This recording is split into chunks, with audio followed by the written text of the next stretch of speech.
Hello, everyone, and welcome to the Think Onward webinar series. Today we'll be talking about the Dynamic Rhythms Challenge launch event. Allow me to introduce our speaker, Jesse Pizzell. I think it's just over a week ago, we launched the Dynamic Rhythms Challenge on the Think Onward platform. Quick overview of what I'm going to be talking about today. So this is a little meta overview. So it's a overview of the overview. We'll talk about the challenge, what are power outages. So this is a energy related challenge, specifically power related. So we'll talk about power outages. We'll talk about the data that we're giving out. We'll talk about the starter notebook, some potential approaches that you might take to getting running with this, and then a nice bunch of links of how to get started with the challenge. So with that, we'll jump right into the challenge overview. So for this challenge, I really like kind of our theme of power related challenges. They're all kind of different, but all in a similar vein. So in previous challenges, we talked about predicting loads and predicting how consumers are using energy at either different scales, different times. And so now we're kind of going in a different direction a little bit, and we want to predict how storms relate to power outages at the high level. So really, I really like this. Predict the dance of storms and power outages. So how does a storm impact a power that comes to your house or the cafe down the street? So a little bit about the challenge. So the data that we've given out for the challenge is historical weather and power outages data. So you're probably wondering like, well, that's kind of cool. What's the holdout data set? And so for that, this is an unstructured challenge. So that means that there is no predictive leaderboard for the challenge. So that means that the historical weather is what you have to build your strategy of how you're going to either cross-validate your model or what you're going to do for your holdout data set. So that's one of the challenges with historical data is that typically we use those in unstructured challenges just because it is so hard to hold on to that or to find data that no one has seen yet, that's not on the internet yet. So with that, you'll need to design your own experiment for this challenge. So you'll develop your own cross-validation, figure out how you want to split your test, your train, holdout data. If you want to do it spatially, one interesting approach would be to look at basically doing spatial blocking for your cross-validation, or do you split it out by time? So those are some things to think about as you get started with this challenge, is how you want to design your experiments. Then also you're going to have to figure out how you want to evaluate your model, see if it's doing a good job, bad job, how you want to select your algorithms, how you want to evaluate them, really how you want to go about designing this from end to end. This is kind of unstructured challenges are kind of cool because they're very unconstrained. It gives you a lot of flexibility in how you want to design your algorithms. I think of it as like it's almost like freestyle data science. Like here's some data, here's our problem, and then you get to kind of build it out from there. And then the last thing that is always exciting, we've got a $20,000 prize associated with this challenge. Our top 5 prizes are going to get paid out, and then we've got some really great honorable mentions. I'll talk a little bit more later on, but definitely if you haven't signed up for the challenge, sign up, download the data, look through it, download the starter notebook, get running on it. And we'll go through some of these things here in a couple of slides. But first, just to make sure that we're all kind of on the same page, let's talk about power outages. So we'll take a quick plunge into the darkness before we move a little bit further on. So specifically, what is a power outage? I know there's a lot of words on this slide, but ultimately think of a power outage as just a temporary loss of electric supply to either a specific geographic area or a building. So temporary could be, minutes to hours to days to weeks. Um, and then it could be a geographic area, it could be half a state, it could be a city, it could be just like, you and your neighbors. So kind of covering a lot of different spatial scales and temporal scales. Generally, what causes power outages? It's either going to be a transmission or generation. So transmission would be like, common thing that I see are like trees falling on power lines. That's a really common cause of power outages. Take out the line, the crews come out, take off the tree, put the line back up, boom, power's back on. Generation is kind of another thing. Maybe a plant goes down, or it's a dark calm where there's no sun, there's no wind, and generation isn't matching consumption. So that's another potential cause of a power outage where you have that mismatch between generation and consumption. So now that we know kind of what are power outages, why do they matter? That's always the big question: is why do we care? So ultimately, power outages have really big impacts on daily life and productivity. That's kind of the core thing for most folks. That also kind of cascades up into economic activity and trade. Power's out at work, you can't do any work, or you can't build anything, or you can't manufacture anything. That's kind of a big deal. It also boils into public safety. Power's out for weeks at a time, and your street lights are out, they have no power. That's kind of a big deal as well. And then also environmental sustainability. Being able to deal with power outages is really big deal in the renewable space of, maybe the wind's not blowing and maybe it's really cloudy. So figuring out when these power outages are going to happen is really a big part of renewables as well. And then lastly in here, spatial scales, as I mentioned, you can have local where it's just like a single building or a neighborhood. You can have regional where you're looking at counties or cities are out. You can have larger like metro areas, or you can have like, entire countries or regions that go down. So one of the cool things to think about for this challenge is that there's a lot of spatial scales and a lot of temporal scales to deal with, and thinking about how you want to combine them or mix and match them, and is it appropriate to mix and match them at the same time. All right, so let's talk about the data.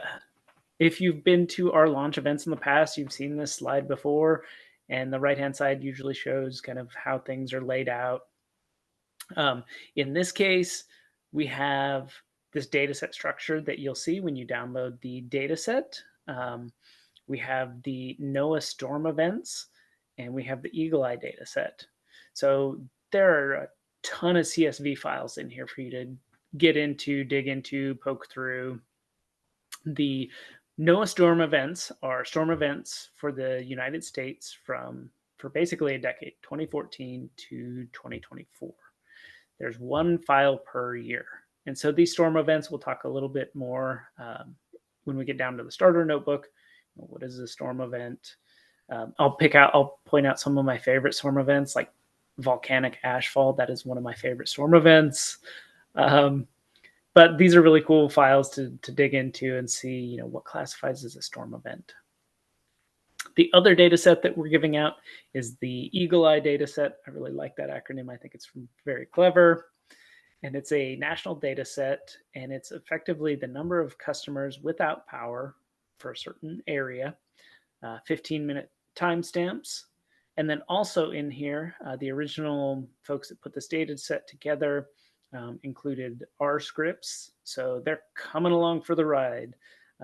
They are giving them out in this data set. So if you want to look and see if you have experience with R, you can poke through, you can check it out, see how we've used, or see how the folks that developed this data set, what kind of visualizations they've used, or how they've thought about the data already.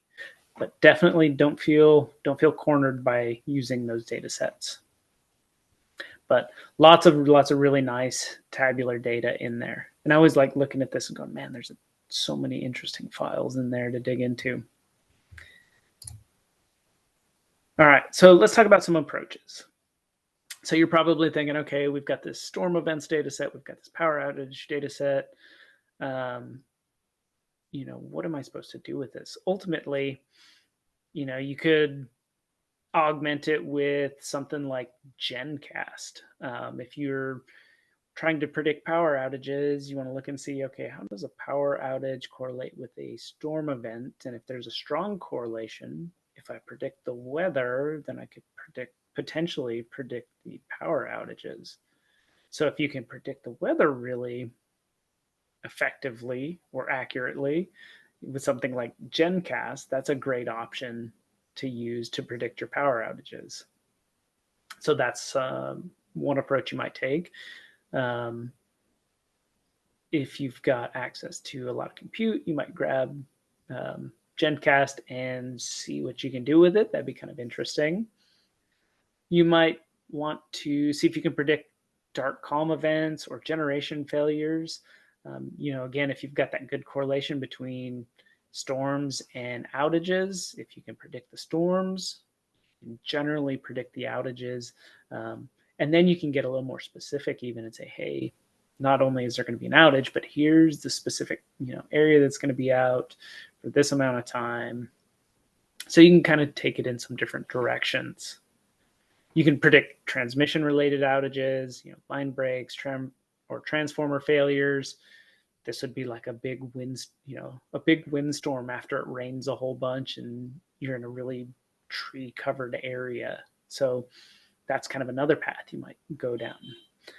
You've got a lot of options of things to predict because it is an unstructured challenge. With that being said, this is a great time. I know I mentioned I would get to it, but here's our honorable mentions. So we've got an honorable mention for the first to submit in the top 5. So if you've read through the rubric and you've seen how things are getting scored, let's say you're in the top 5 for the rubric. The first person to submit that's in the top 5 gets an extra $1,000. We've got timestamps on when you make your submission. So this is incentive to submit as early as you can. If you wait until the very last minute, you might be leaving money on the table with this honorable mention. And then the other one, we love documentation here at Think Onward. Documentation so we can understand what you did, how you built your model, how you trained it. It goes a long ways. This is a great way to use, I hate to say this, but this is a great use of language models. Feed in your code, generate some text, explain what you did. That being said, it doesn't have to be huge chunks of paragraphs, but just an explanation of what you did, figures, help us understand your process, how you got there. This is a great way to explain kind of how you got to where you got. All right, now the cool part, now the fun part, the starter notebook. So how do you get it and how do you get started? So we've got a couple options for you. One, you can, once you've joined the challenge, we have buttons for Colab. You can do it on GitHub. If you want to download it off of GitHub, you can clone the repository and work on it locally. You can download the notebook from the challenge page, and it's got all kinds of goodies that we've packed in there. Includes things like data exploration, visualization, valuation metrics, emission sample example. That last one on there, basically just a zip file of your notebook and any additional data sets or scripts that you used to download data should be in there. So on the left-hand side of the slide here, you can see we've got a nice example of the Great Texas Freeze from 2021. You can see the, I think that's number of customers per day without power, aggregated to the counties in Texas. So hotter colors are more yellow and greens are higher numbers, and the cooler colors, the purples and blues are fewer. So you can see there's a few counties in there that notably look like Dallas, Fort Worth, Austin, San Antonio, and the Houston area that had a lot of people that were without power for a longer time. And then some of the areas that have fewer people were without power for customer days for shorter amounts of time. And then down in the bottom left here, these are some examples of what our storm event data looks like. So we've got, these are all of the different classes. So these are tons of different classes down here on the kind of middle right.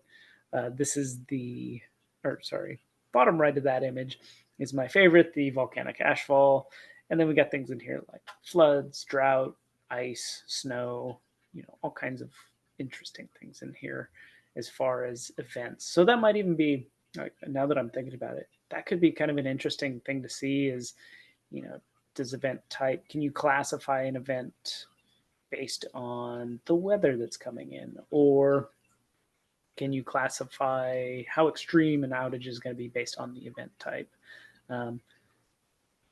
Probably based on, like the y-axis here is the event duration. So longer events probably going to have more people affected. Shorter events, probably fewer folks affected for shorter amounts of time. So starter notebook, great place to get started. 10 out of 10 recommend looking at it, checking it out, reading through the work that our team has put into getting you up to speed for this challenge. All right. So you're probably wondering, how do I find all the things that I want to get started? So we've got the challenge. Check out the challenge page. If you go to the thinkonward.com, check out the challenges page, the dashboard, or you can go straight to Dynamic Rhythms from the link here.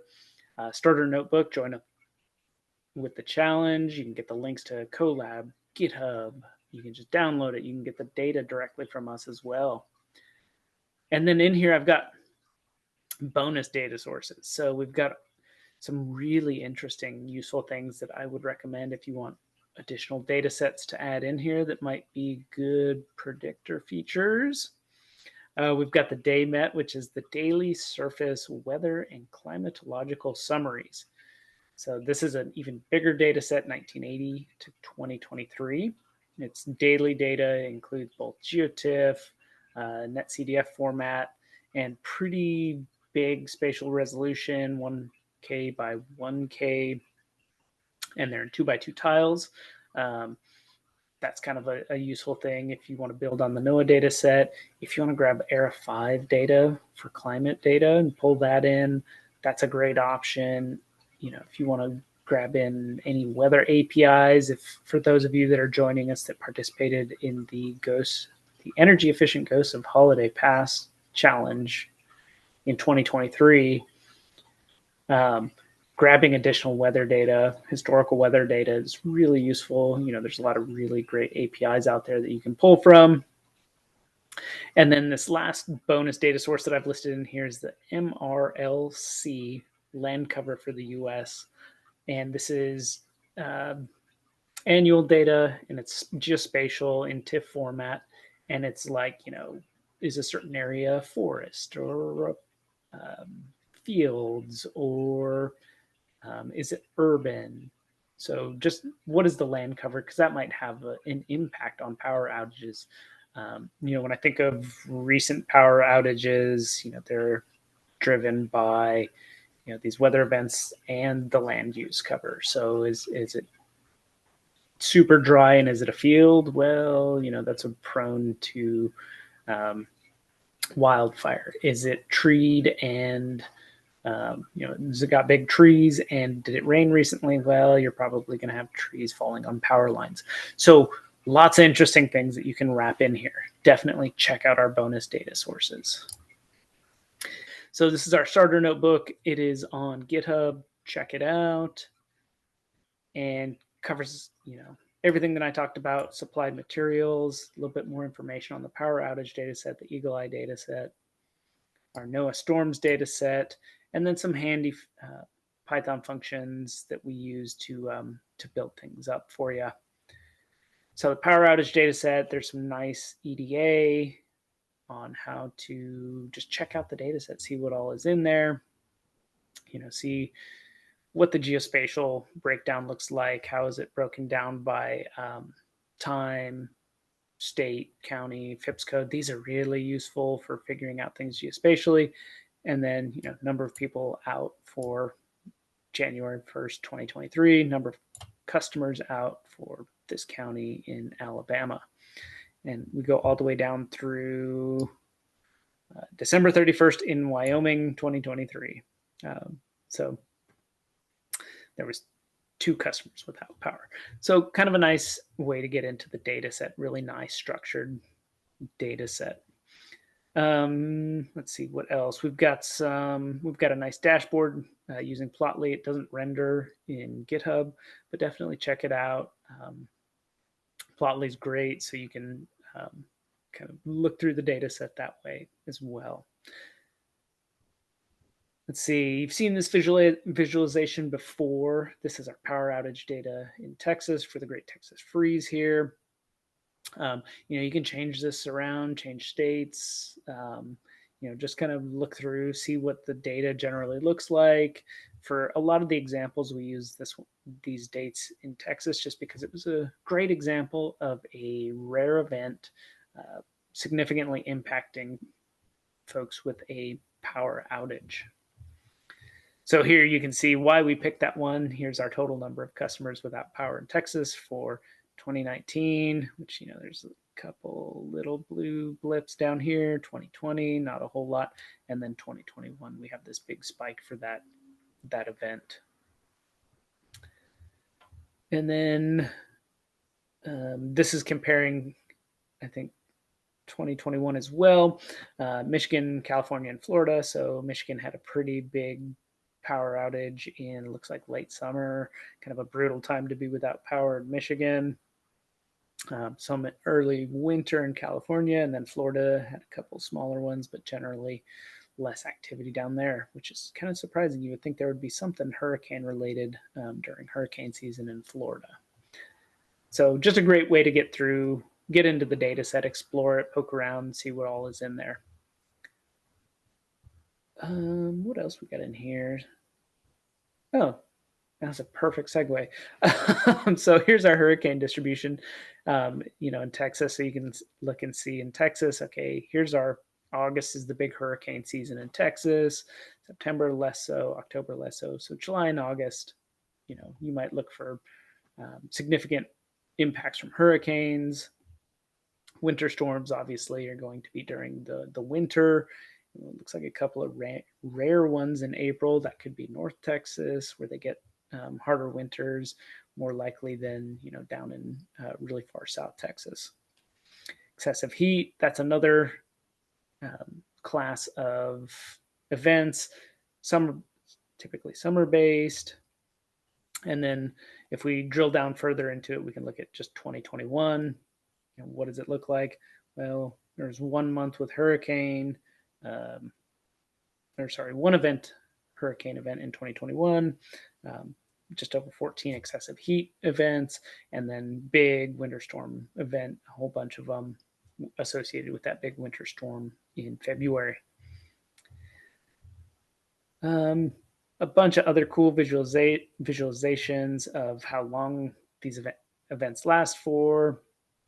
You've seen this figure before, and these are all of our different kinds here. We've got, like heavy snow, floods, droughts, wildfires, heat.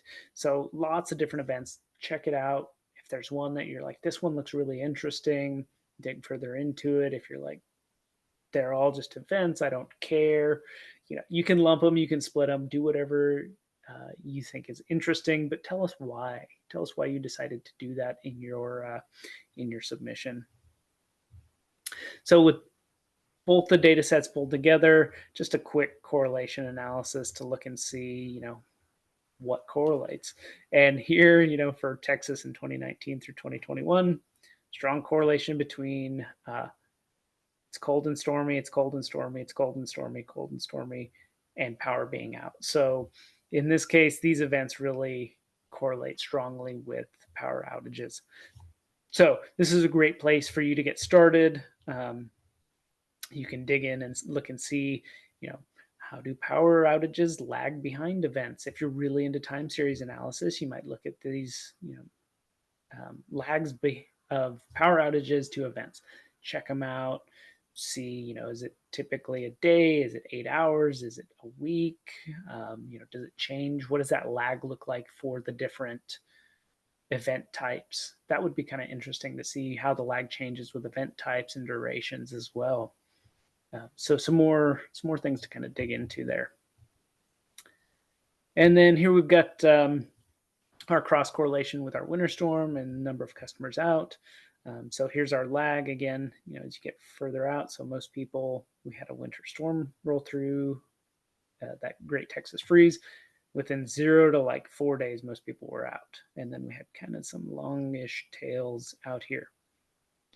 So lots of different avenues to go down. I hope these provided kind of an idea of what we were thinking. If you've got other great ideas, definitely wow us. We know you all have some really interesting, cool ideas. So kind of go down the road. Remember, you're designing your own experiment. You're doing this freestyle data science. Come up with some cool ideas, integrate some new additional data sets in here, and really tell us how these events correlate with the outages, and give us a little bit of insight into what you're thinking. My question, as usual, is kind of like, what was the fun thing you learned while designing this challenge? I think I really like the lag correlation between the events and the outages for the most part. Like it's super cool to look at, like, if you can predict a storm within, let's say you're 5 days out, you're like, oh, there's a big storm coming. If there's a winter storm coming to Texas in 5 days, you could be like, okay, so that gives me like 5 days to, maybe I need to make sure I have warm clothes or hand warmers or something like that. And then once it hits, okay, I've got, you know, if your power goes out, you're like, okay, I've got, at max 4 days of power outages, or what to expect, just so that I think it's really interesting to see what these durations are, and really see how they correlate to the different events. Yeah, yeah, that is good. That is good. Anything in the field that has come out since our last chat that you think is interesting and worth exploring for folks watching? I think GenCast is really cool. Like using GenCast to effectively predict the weather really helps predict these outages. If you can nail the correlation between an event and an outage, if you can then you know only have to predict the weather, that goes a long ways. But I think GenCast is really interesting. The Era 5 data set is kind of our traditional great data set to use um, for climate stuff. But those are kind of the ones that are top of mind to me right now. Awesome. Well, I appreciate it. Well, it doesn't look like we have any questions, which is fine. This is the opener, the launch event. We'll be back hopefully soon enough. We'll post some information on having some office hours as people get into the data, start the challenge. Maybe we'll have more questions. This video will also be linked on the challenge page and available in the Learn section if you need to reference it in the future. Uh, Thank you, Jesse. Thank you for our audience for your time today. I hope this was insightful.